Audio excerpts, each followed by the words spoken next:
અમે અહીંયા મંડપ તે વખત કરાવતા આગ્રહ કરી, જેથી નાગરિકોને પહેલાથી ખબર છે, તો અહીં મંડપ કર્યો હોત તો સારી વાત હતી.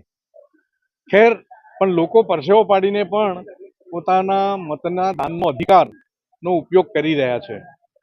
સિનિયર સિટીઝન્સ ઘણા આવી રહ્યા છે અને એ પણ આ લોકશાહીને મજબૂત રાખવા માટે, કારણ કે લોકસભાને મત આપવો કે વિધાનસભામાં મત આપવો એનાથી પણ મહત્વનો અધિકાર અહીંયા સ્થાનિક છે. સ્થાનિક ચૂંટણીઓમાં લોકોએ ખૂબ પસંદગી કરીને મત આપતા હોય છે અને જે ઉમેદવાર ચૂંટાઈને આવે એણે આ વાતનું ધ્યાન રાખવું જોઈએ કે લોકો પરસેવો પાડીને પણ તમને ચૂંટે છે, ત્યારે જ્યારે લોકોને મુશ્કેલી પડે તો લોકો માટે તમારે ખૂબ આગ્રહપૂર્વક દોડીને લોકોના કામ માટે જવું જોઈએ ને દોડવું જોઈએ.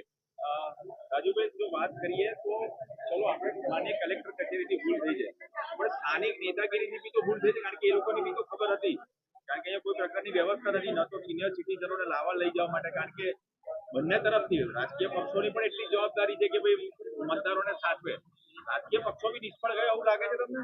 આવું ખાનગી રીતે કદાચ કોઈ બાંધવા જાય એમાં વાંધો આવે, કારણ કે સરકારી જગ્યામાં બાંધવાનું એ ખાનગી વાળાને ખાનગી જગ્યા નથી, આ સરકારી જગ્યા કહેવાય અત્યારે મતદાન છે ત્યાં સુધી. એટલે પણ તંત્રની જ જવાબદારી છે, એમાં એ જવાબદારી બીજાના માથે થોપી શકાય નહીં. સિનિયર સિટીઝનો પણ 80-90 વર્ષના સિનિયર સિટીઝન પ્રજ્ઞાચક્ષુઓ છે, એ લોકોને પણ તકલીફ પડી છે. હા, એ વ્યવસ્થા જોવી જોઈએ, હું માનું છું. આપ ઉપલા લેવલે રજૂઆત કરશો આની? હવે આ રજૂઆત 5 વર્ષ પછી જ આવતી હોય છે, પણ ચોક્કસપણે આ થવું જોઈએ.